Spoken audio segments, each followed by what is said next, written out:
Okay, so today I'm going to show you guys how to do QC with the Phantom.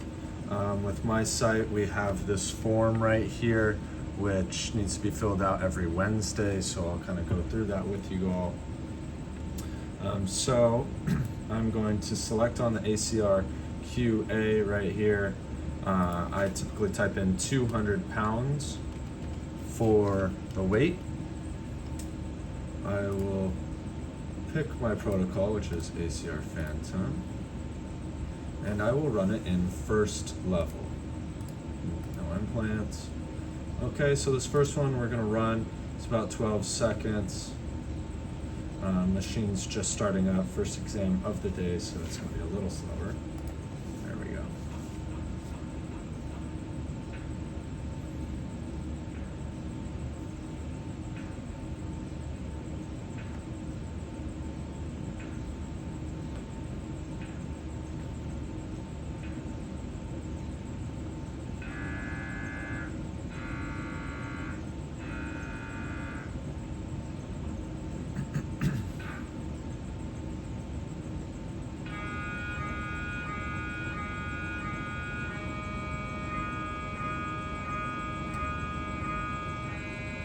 Okay, now I'm gonna go on to my next one.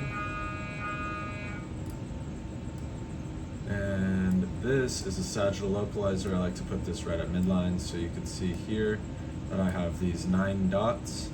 I kind of use those as straight line reference points. So I'll center this right on there, center this right on there, and then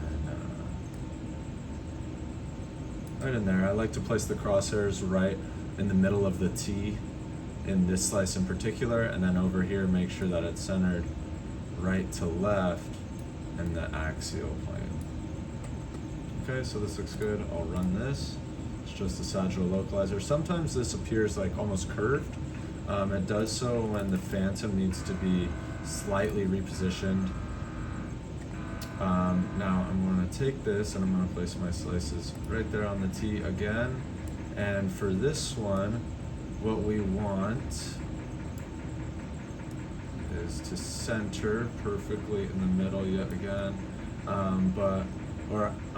Right to left. But actually what we're going to do is we're going to make sure that that top line is right through this little X, this bow tie right here. You're gonna make sure that top line is right through it, and same with this bottom line. It's never gonna be like perfect. It's always like very slightly off if you zoom in. It's always very, very slightly off, but you want it as close as possible. Okay, so here you can see that my lines are rather straight with this. Looks pretty good.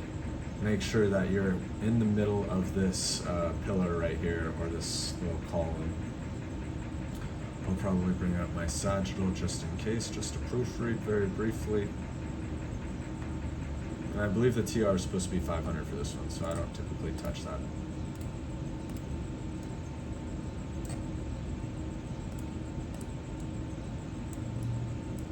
Alright, so make sure my lines are right through both little crosses or bow ties. Looks good. It's right down the middle of this little column. I feel comfortable running this. So now we're gonna wait 2 minutes, and what we're going to do is we're gonna start with the rest of the protocol right here. So why waste those 2 minutes? I'm gonna go over to viewer. I'm gonna find my exam, ACR Encinitas, and I am going to go into the viewer. Typically, I like to use the axial, but I can also use a sagittal loc. You see how it almost has like that kind of like half pipe looking appearance? That isn't uncommon. Sometimes you have to elevate like the back of the Phantom by using like something very small, like a few papers or something like that. So what I want to check here, oh, never mind, I'm sorry. It's just a sagittal localizer. We have to wait for the next one.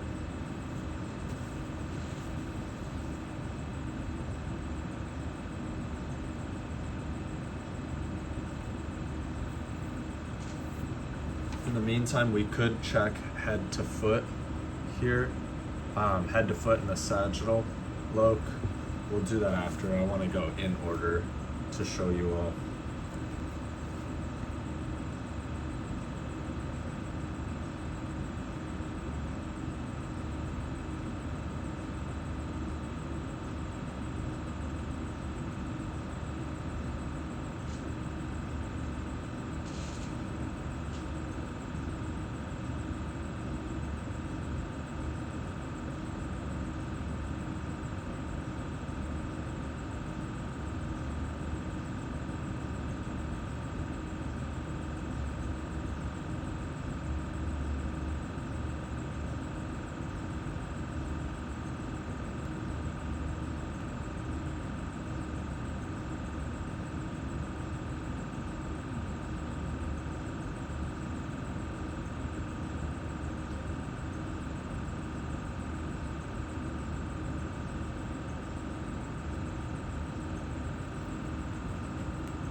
Okay, so we got our new axials.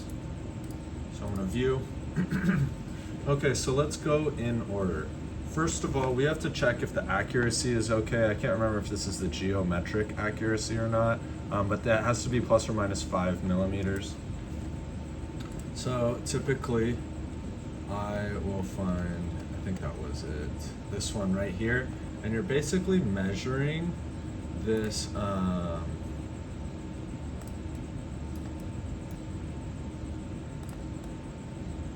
measuring these guys right here. You see where this black line fades? You're supposed to measure that fade right there.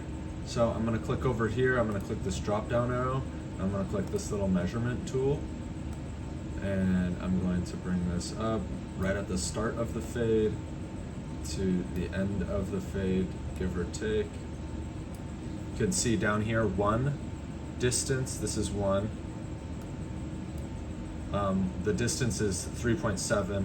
That is within 5 millimeters, which is good. I'll click this again and bring up a second measurement tool, and I'll measure this fade.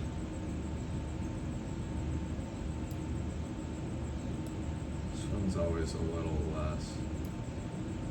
So down here we have 2.8 for number 2. Distance is 2.8. So here I can put yes. The accuracy is okay. I can't remember. Again, I can't remember if that's geometric accuracy or not. Now next, I always put yes for console. Okay. Next we have center frequency and transmit gain. Okay, so we're gonna find those right here. What I want to do is I am going to come over here and click Film Save. I'm going to click on this little white paper right here, Text Pages. Now I'm going to click on Series Text Page. And over here, I don't know if you can see very well, but you can see TG. Right after that, there are 3 digits. In this case, it is 111. And that will go and transmit gain right there. Next, where do we get these 4 digits for center frequency? These are the last 4 digits of this tuning right here. So here, for example, it says 1277 18624. So 8624, the last 4 digits, are my center frequency in hertz. Okay, now next we have to do some measurements. We have to check the head to foot length for the sagittal localizer, anterior to posterior, and right to left in the axial. So I am going to go back to that sagittal localizer view, and now I'm going to go back to display, and I'm going to click on my measurement tool yet again. So here,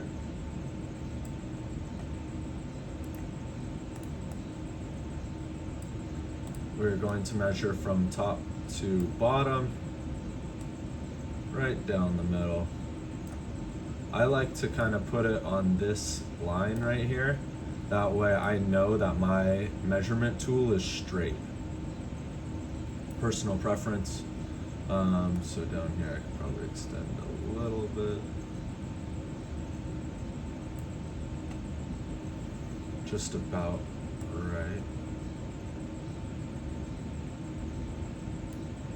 Okay, so that looks good to me. This might be like point, 1 of a millimeter high. But anyways, down here you can see 1, which is this measurement tool right here. The distance is 147.8. And I want to be plus or minus 2 of 148. So that is close enough. I'll put 147.8 down here.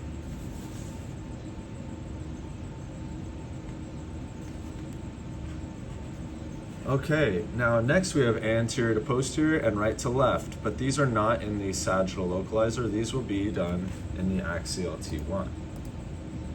Okay, so as previously stated, I like to use this slice because I have my little reference points right here to ensure that my angling is straight. So now I'm going to click this measurement tool yet again. I'm going to go all the way to the side of the phantom and all the way to the side of the phantom. Put them right through those 3 dots to ensure that my angling is flat.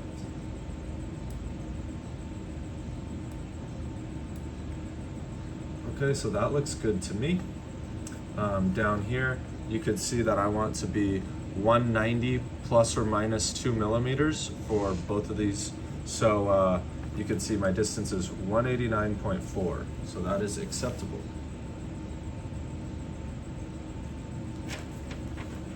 Next, we'll click this measurement tool again and we'll measure, that's right to left.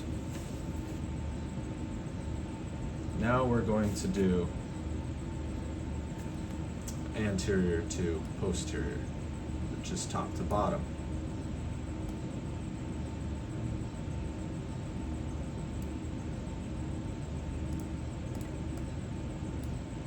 Okay, so here, number 2 says 190.0. That's exactly what we want for A to P, 190.0. We want that for right to left and A to P, anterior to posterior. So down here, I will put 190.0.